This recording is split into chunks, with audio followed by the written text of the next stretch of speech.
오늘 설교 전체 내용의 제목을 굳이 말을 한다면 성량의 은혜, 곧 이것이 부흥의 시작입니다 라는 제목으로 오늘 좀 함께 나눌게요. 우선 여러분들에게 나누고 싶은 본문의 내용이 뭐냐면, 여러분 한 분 한 분을 바라보는 하나님의 비전요, 여러분들의 가정과 사랑하는 자녀들 한 분 한 분을 바라보는 하나님의 비전이 뭔가라는 내용을 오늘 함께 나눌 거예요. 내 자녀를 향한 엄마 아빠의 욕심 어린 비전 말고요, 하나님께서 우리 아이들을 바라보는 비전, 나를 바라보는 비전, 우리 가정을 바라보는 비전, 이것을 오늘 본문을 통해 좀 나누려고 합니다. 자, 이 비전을 나누기 위해서 저는 여러분들과 함께 십자가 앞에서 내 자신이 누구인가를 함께 확인하면서 들어가고 싶어요. 우선 자막을 한번 보시겠습니까? 고린도후서 5장 21절 말씀이 앞에 기록이 되어 있을 거예요. 너무 중요한 말씀인데 함께 읽겠습니다. 하나님이 죄를 알지도 못하신 이를 우리를 대신하여 죄로 삼으신 것은 우리로 하여금 그 안에서 하나님의 의가 되게 하려 하심이라.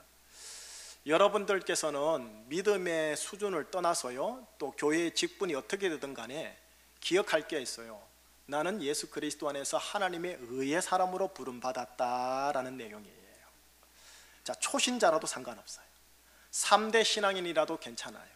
모두 다요, 주님의 영의 눈에는 하나님의 의의 사람으로 부름받았다라는 것. 작년에 이걸 항상 함께 많이 좀 나누었었지요. 자, 그런데 여러분들 보고 하나님의 의의 사람이다 혹은 의인이다 라고 하는데, 무엇을 근거로 그렇게 우리에게 말씀을 하시고 선포하고 축복해 줄까요? 다시 자막 한번 보실래요? 우리 본문 들어가기 전에 예비적인 말씀이에요. 로마서 3장 24절 말씀을 앞에 자막을 함께 읽어보겠습니다. 시작. 그리스도 예수 안에 있는 성령으로 말미암아 하나님의 은혜로 값없이 의롭다 하심 자 되었느니라. 좀 굵은 글씨, 노란색인가요? 초록색인가요? 그렇게 기록이 되어 있죠. 하나님의 은혜로 값없이 의롭다 하심을 얻었다. 여러분, 우리들이 어떤 도덕적, 양심적, 종교적 의의 행실을 통해 의의 사람으로 인정받은 것이 아니라 하나님의 은혜로 값없이 의롭다 하심을 받았대요. 이건 내 입장, 우리 인간의 입장에서 보면 거의 공짜지요. 그래서 구원을 값싼 구원으로 생각할 오해의 소지도 실은 있어요. 그러나 이제 하나님 입장에서 다시 한번 이 의롭게 되었다라는 게 뭔지, 똑같은 본문인데 자막이 조금 달리 기록이 되어 있을 거예요. 함께 읽어보겠습니다. 그리스도 예수 안에 있는 성령으로 말미암아 하나님의 은혜로 값없이 의롭다 하심을 얻은 자 되었느니라. 색깔이 조금 다른 부분이 달라졌죠. 성령으로 말미암아. 예수님이 십자가에서 피 흘리심으로써 우리를 구원하신 것 들어보셨지요? 하나님 아버지께서는요, 우리가 섬기는 만군의 여호와 하나님 아버지는요, 지극히 정의롭고 공의롭고 엄정한 분이세요. 그래서 심판과 정의의 대가 없이 죄인을 의인으로 인정할 수가 없어요. 죄를 향한 엄정한 심판을 만족해야 해요. 또 동시에요, 인간, 나를 향한 하나님의 그 무한한 사랑도 만족해야 해요. 이 둘을 동시에 만족하고자 죄가 없으신 하나님의 아들 독생자 예수 그리스도를 이 땅에 보내시고, 그 예수께서 십자가에서 내 대신 피를 흘리심으로써 나를 구원하십니다. 내가 흘려야 할 피인데 내 대신 피를 흘림으로써 나의 죄를 대신 짊어지시고 사망과 심판을 받게 되지요.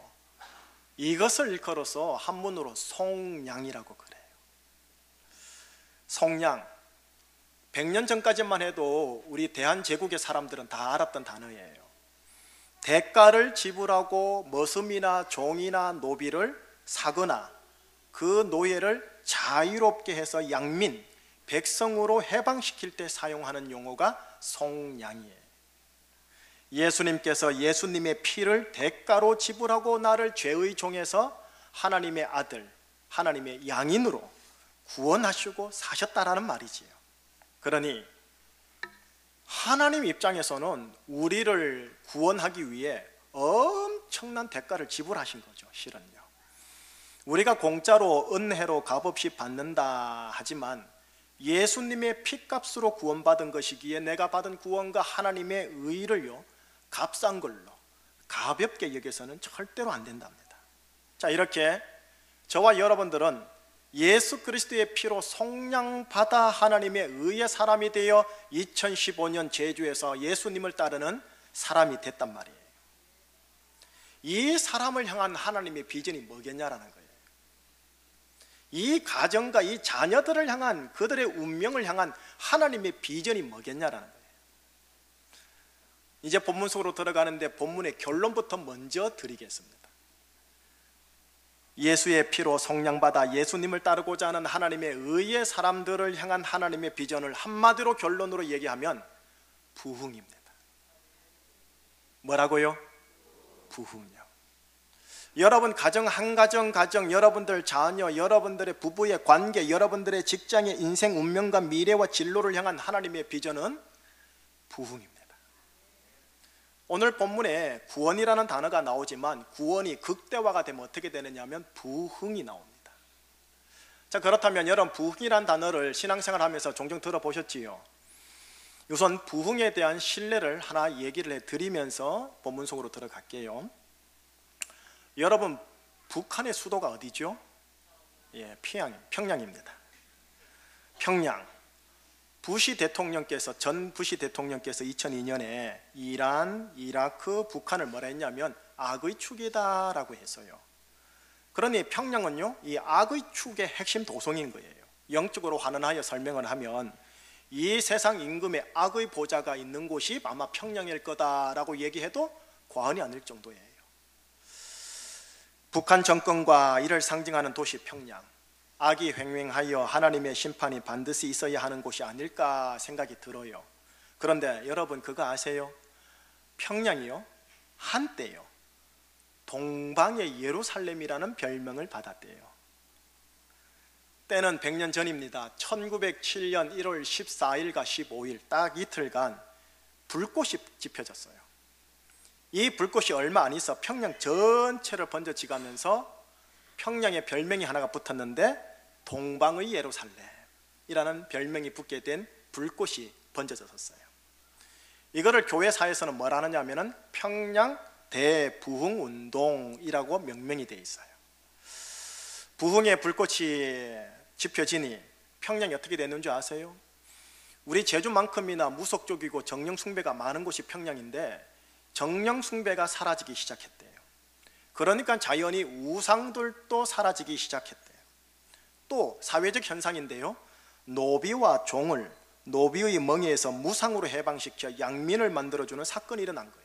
이걸 속량이라고 그래요. 여러분, 자신이 예전에 강도짓을 했었대요. 그런데 주님의 그 은혜를 받고 나서 부흥의 불꽃이 지펴지고 나서는 그 거룩한 의의 양심 앞에서 너무 아파서 경찰에 자수하여 자진 구속되기도 했대요. 맹독적인 흡연, 음주 문화의 사회적 풍습, 잘못된 관행 전체가 바뀌기 시작했대요. 일찍 결혼하는 조언, 결혼 빙자한 여자 인신매매, 첩을 서너 이상 두는 축첩, 정략결혼의 결혼 풍속까지 완전히 바뀌기 시작했대요. 남존 여비 사상이죠. 여성의 지위가 이제는 지위가 향상되면서 여성에게 교육의 기회가 넓혀졌다고 합니다. 교육이 강조되면서 미션 스쿨이 생기기 시작했대요. 그리고 미션 스쿨에 조선 학생들이 그렇게 희망을 가지고 들어왔는데 미션 스쿨에서 뭘 가르쳤느냐? 언문, 오늘날로 말하면 한글요. 한글을 배워서 성경을 읽고 싶어하는 사람이 많아졌고요, 한글을 배우다 보니 자연스럽게 민족의식이 고취가 되더라는 겁니다. 1919년 3월 1일 3.1 운동 아시지요? 대표 33인 중에 길선주라는 분이 계세요. 그 길선주라는 분께서 평양 대부흥 운동의 주인공 장로님이셨습니다. 교회 사회는 이런 표현들이 있어요. 은사, 기적, 신유, 축기 등 오순절주의적 부흥 현상은 별로 일어난 기록은 없고요, 대신 회개를 통한 죄의 공개 고백, 주님과의 관계 회복, 사람들과의 관계 회복, 용서를 피차 주고받음, 삶의 실제적 변화가 일어나더라라는 사료가 기록되어 있습니다. 예배와 기도회가 살아있는 것으로 변모되었대요. 또한 이 예배와 기도가 단순히 예배당만이 아니라 미션 스쿨까지 흘러감으로써 이 부흥 물결을 맛본 학생들, 그 학생들을 바라보는 교사들의 태도가 바뀌기 시작하더래요. 동시에 학습에 임하는 학생들의 태도도 훈련이 달라졌다고 그래요. 이 부흥의 물결이 가는 곳마다 예배당에서는 어떤 현상이 또 생겼느냐면 말씀 중심의 사경회. 오늘날 부흥이에요. 옛날엔 제가 어렸을 때 사경회라고 그랬어요. 말씀 중심의 사경회가 이루어졌어요. 그리고 그 사경회에서는 말씀과 더불어 평양에 있는 일반 사회적인 주제를 가지고 다루면서 사회에 대한 복음의 영향력을 어떻게 끼칠지 아주 실제적인 말씀 중심의 사경회가 열렸다고 그래요. 여러분, 일제시대 때 한 세대 혹은 두 세대 이어가지 못한 게 아쉬워서 그렇지, 바로 우리 대한민국의 조선의 부흥이 100년 전에 있었다라는 거예요. 이게 구원의 극대적인 현상이에요. 공산당의 핵심 도성인 평양, 그러나 100년 전 한때는 동방의 예루살렘이라는 평양, 같은 도시가요, 하나님 앞에서 심판받아야 할 음녀가 되기도 하지만 예수님을 따르는 부흥이 있는 정결한 신부가 되기도 하더라는 겁니다. 같은 도시인데. 자, 이제 여러분 물어볼게요. 대답 안 하셔도 돼요. 우리 제주에 이런 심판이 있으면 좋겠습니까? 부흥이 있으면 좋겠습니까? 우리 교회와 여러분들 심령, 가정, 사랑하는 자녀들에게 심판이 있으면 좋겠어요? 부흥이 있으면 좋겠어요? 그렇죠. 당연히 부흥이지요. 하나님께서 여러분들 안에 어떤 것이 있기를 원해서 예수님의 핏값으로 여러분들을 속량했을까요? 저주? 심판? 아니요. 구원, 부흥이요. 자, 이 긴 말씀이 압축하여 오늘 본문 9절에 기록이 되어 있는 거예요. 9절 말씀 한번 같이 읽어봐요. 함께 읽겠습니다. 하나님이 우리를 세우심은 노하심에 이르게 하심이 아니요 오직 우리 주 예수 그리스도로 말미암아 구원을 받게 하려 하심이라. 하나님의 의의 사람으로 우리를 세우심은 분노하심과 심판을 위한 것이 아닙니다. 예수 그리스도의 핏값으로 속량받은 우리가요, 구원을 받게 하려 하심이라.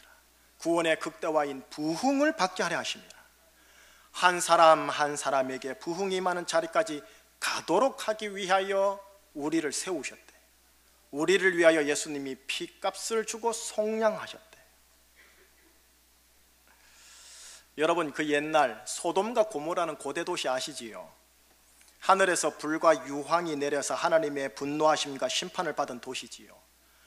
그들이 멸망받은 이유가 악이 횡행해서, 또 죄악의 관영에서 결국 하나님의 분노하심과 심판을 받았다라고 대부분 알고 있습니다. 예, 틀린 바가 아니지요. 그러나 또 하나의 사실과 진실을 간과해서는 안 돼요. 하나님께서 악이 횡행하고 죄악이 관영하는 그곳에서요, 아브라함과의 대화 속에서 무엇을 찾았는지 아세요?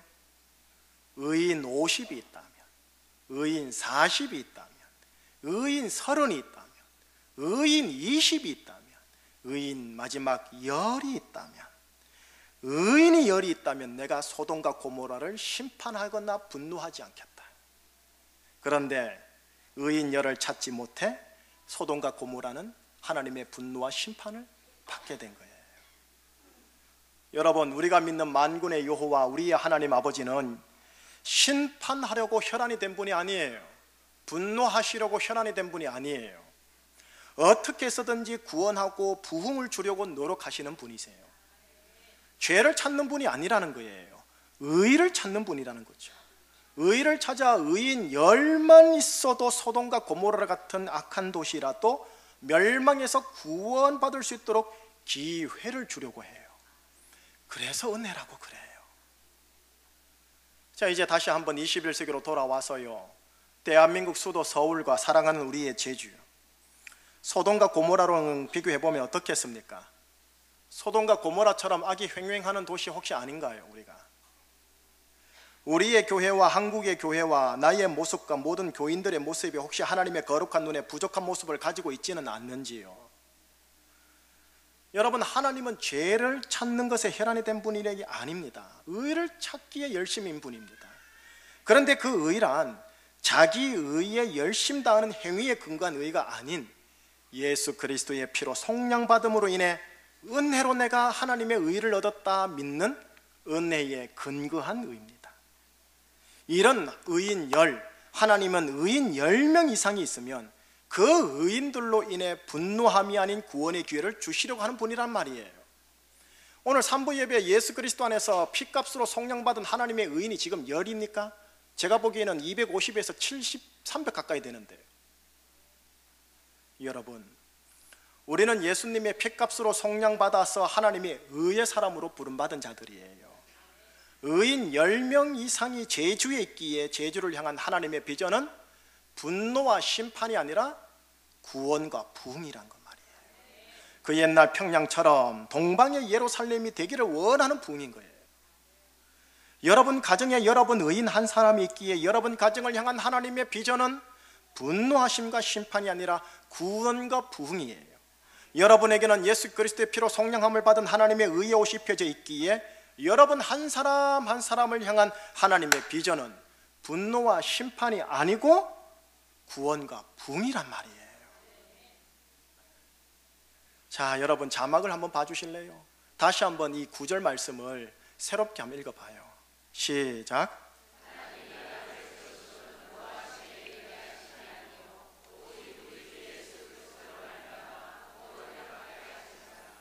하나님께서 나를 우리 제주의 가정에 우리 교회에 이렇게 세우심은 분노와 심판에 이르게 하심이 아니래요. 내가 구원을 받고 부흥을 얻게 함이래요. 우리 모두가 구원을 받고 부흥을 얻게 하려 함이래요. 이것이 여러분들 가정과 자녀와 교회를 향하고 도시를 향한 나라를 향한 아버지의 비전이라니까요. 평양에서 회개를 통한 성결과 주님과의 관계 회복과 사람들과의 관계 회복, 용서를 피차간에 주고받음 삶의 실제적인 변화가 일어나고 예배와 기도회가 살아나는 것으로 변모된 것처럼 내 인생 전체와 운명이 예수 그리스도로 말미암아 회복되고 살아가도록 하기 위해 하나님께서 예수 그리스도의 피 흘림의 속량으로 나를 하나님의 의의 사람으로 구원하신 거예요. 여러분, 이것이 부흥이에요. 교회 숫자가 부흥되는 게 부흥이 아니에요. 아니, 그것도 맞겠지만 일단 그게 아니에요. 한 사람 한 사람 부흥의 역사, 관계와 가정과 인생의 부흥의 역사, 하나님의 비전은 여기에 있는 거예요. 이것을 위하여 예수님께서 피값으로 여러분들 속량하신 거예요. 그러니 속량의 은혜가 큰 거지요. 값싼 구원이 아닌다는 말입니다. 자, 이제 다시요, 두 번째 메시지인데, 왜 예수님께서 십자가에 피 흘리셨는가? 10절 말씀을 같이 읽어봐야 돼요. 10절 말씀 시작. 예수께서 우리를 위하여 죽으사 우리로 하여금 깨어있든지 자든지 자기와 함께 살게 하려 하셨느니라. 하나님께서, 예수님께서 피를 흘리시면서까지 우리 대신 죽으신 이유가 우리로 하여금 자든지 깨어있든지 주님과 함께하는 제주 인생이 되도록 하기 위함이래요. 주님과 함께하는 제주 인생이요. 여러분, 끼리 모인다라는 말이 있죠. 물론 좀 약간 부정적 뉘앙스가 많긴 한데 어쨌든 비슷한 사람들끼리, 성향과 취향이 같은 사람들끼리 사귀고 동행한다라는 말이지요. 주님과 함께 사는 인생이 되기 위해서는요, 주님과 비슷한 성향을 가진 사람이어야 한답니다. 주님과 비슷한 성향의 사람이 되어가야 주님과 함께 사는데 불편함이 없답니다. 그 사람 하면 떠오르는 이미지가 있어요. 예수님 하면 가장 먼저 떠오르는 게 있다면 저는 저 십자가라고 생각해요. 십자가에서 나를 위해 대신 피 흘리신 거예요. 죄와 사망에서 피값을 지불하고 나를 속량하신 거예요. 그것이 십자가거든요. 그래서 예수님이라고 말하면 떠오르는 복음적 이미지가 뭐냐면 십자가에서 피 흘리신 속량의 은혜예요. 이게 떠올라요. 그렇기에 이런 주님과 함께 사는 인생은요, 그런 그의 인생과 인품에 속량의 향기와 인품이 묻어나게 되어 있어요. 다시 말해, 주님께서 우리를 위해 피 흘리시면서 죽으신 이유는 우리에게 속량의 향기, 속량의 은혜를 마음껏 깊이 있게 누림으로써 다른 이들에게 흘려보내는 사람이 되도록 하기 위함이라는 거예요. 이것이 주님과 함께 사는 제주 인생이라는 거지요. 주님은 나를 따르라 하였지요. 주님을 따르는 인생은요, 주님께로부터 받은 성령의 은혜를 다른 이들에게 흘려보내는 삶도 포함하는 거예요. 자, 그렇다면 성령의 은혜를 흘려보낸다는 게 뭡니까? 우선 예수님께서 사복음서 안에서 말씀하신 비유 하나를 먼저 들도록 하겠습니다. 어떤 한 사람 종이 있었어요. 종이 주인에게 1만 달란트의 큰 빚을 지게 되었답니다. 여러분, 1만 달란트를 우리나라 돈으로 환산을 좀 해드릴게요. 한 달란트가 16년 노동자의 임금으로 보면 돼요. 한 달란트가 16년 임금이요. 그럼 1만 달란트면 도대체 얼마란 말입니까? 16만 년의 임금이에요. 얼마 될지 저도 감은 안 잡히는데요, 16만 년의 임금 1만 달란트의 큰 빚을 지게 되었어요. 갚을 길 없으니 주인이 종을 불러 종의 아내와 자녀와 그 모든 소유를 다 팔아 갚도록 했대요. 그 종이 주인에게 엎드려 절하며 말하기를 내게 참으소서, 내가 갚으리이다 라고 읍소를 했어요. 주인이 그 모습 보니 너무 불쌍한 거예요. 그래서 놓아주면서 1만 달란트를 전부 다 무상으로 탕감해 주는 거예요. 이제는 갚을 필요가 없게 된 거지요. 얼마나 큰 은혜입니까? 그런데 이 종이 그렇게 크게 탕감받고 은혜를 받은 직후에 그가 나가서 길을 가다가 그에게 100데나리온의 빚을 진 동료를 만나게 되어져요. 100데나리온이면요 100일 임금이요. 100일 동안 벌 수 있는 월급 말하는 겁니다. 100일. 동료의 목을 잡고 이 종이 말하기를 갚으라 하니 그 동료는 엎드려 간구하며 말해요. 나에게 참아 주소서, 내가 갚으리이다. 그러나 이 종은 허락하지 않고 그 동료가 빚을 갚도록 옥에다가 가두었답니다. 한편 이 소식을 들은 주인은 그 종을 다시 불러요. 주인이 그를 불러다가 말하기를 악한 종아, 네가 빌기에 내가 네 빚을 전부 탕감하여 주었거늘 내가 너를 불쌍히 여긴과 같이 너도 네 동료를 불쌍히 여김이 마땅하지 아니하냐 하고 말하고 나서는 주인이 노하여 그 빚을 다 갚도록 그를 옥조들에게 넘겼다라는 마태복음 18장 말씀이 있어요. 여러분, 이 비유를 통해 우리에게 보여주는 내용이 뭐냐 하면 모든 사람들은 제외 없이 열애 없이 예수님의 눈에는 우리 모두가 하나님께 1만 달란트 빚진 자라는 거예요. 도무지 갚을 길이 없는 큰 무게인 거예요. 그런데 예수님께서 그분의 핏값으로 우리의 1만 달란트의 무거운 죄를 다 탕감하여 주시고 성량해 주신 겁니다. 그리고 나서 너도 만나는 동료들에게 이 성량의 은혜를 흘려보내는 자가 될 것을 비유로 말씀하신 거랍니다.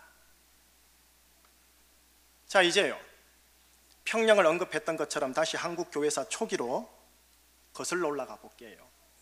대한제국 말 때, 구한 말 때 이 성량이라는 단어가 모든 사람들이 다 알고 있었던 단어예요. 근데 오늘날은 이제 안 쓰는 종교적 고사가 됐지요.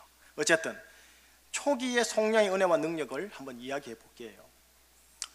남양교회라는 교회를 다니던 박정열 성도라는 분이 계세요.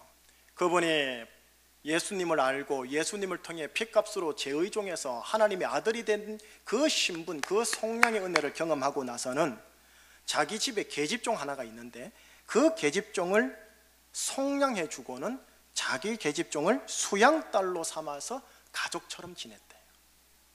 여러분, 이게 성량이라니까요. 사회에서 말하는. 동시에요, 황해도 금천의 범내 감리교회에 이연철이라는 속장이 있었어요. 이분도 부장가 봐요. 노비가 5이 있었는데 하나님을 알고 예수님의 성량함을 알고 나서 내가 성량함을 받았으니 나도 성량함을 지쳐야 되는 사람이구나를 알고 나서는요 5명의 노비 문서를 다 가지고 와서 불사르고 그 가족까지 성량해 주면서 자유로이 살면서 주를 진실히 믿으시오 라고 권했다고 합니다. 노비의 인격을 사람다운 인격으로 만들어주기 위해 노비 문서를 불로 태우거나 무효화시키는 일을 함으로써 무상으로 노비, 머슴, 종을 양민, 백성으로 만들어주면서 인격을 업그레이드 시켰다는 거예요. 삶의 질과 복지를 업그레이드 시켰다는 거예요. 여러분, 이게 성량이라니까요. 여러분, 노비보다 더 못한 인격이 백정입니다. 지금 서울에도 있는데요, 어떤 교회는 백정 해방 운동도 선도했었어요. 여러분, 백정은 호적에서 제외된 천민계급으로 가장 비천한 집단을 형성했습니다. 그런데 복음을 받아들인 백정이 많아지자 지금 서울에 있는 승동감리교회가 이 백정들을 받아들이는 신분 해방을 노력한 거예요. 양반들의 강력한 반발 속에서 무어 선교사라는 분이 정부에 탄원을 계속합니다. 그래서 결국 백정이 평민 신분을 갖게 하는데 일조를 가하신 분이 이 무어 선교사와 승동 감리교회예요. 1898년 초 이 승동 교회에 백정 132명이 입교를 한답니다. 그중 백정들을 가장 많이 인도했던 백정 박성춘 씨가 장로가 되고요, 그의 아들 박서양이가 지금 말하는 연세대요 세브란스 제1회 졸업생이 되어 모교에서 가르치면서 나중에 만주까지 가서 독립운동까지 하게 되었습니다. 성량의 은혜가 이렇게 흘러가는 겁니다. 여러분, 가정, 교회, 사회에서 이 성량의 은혜가 흘러 넘치면요, 가정, 교회, 사회 내에 잠재되어 있는 분노함과 분노함의 요미 사라진다는 거예요. 구원이 임하고 부흥이 임한다는 거예요. 평양의 동양의 예루살렘으로 다시 거듭날 수 있다는 거예요.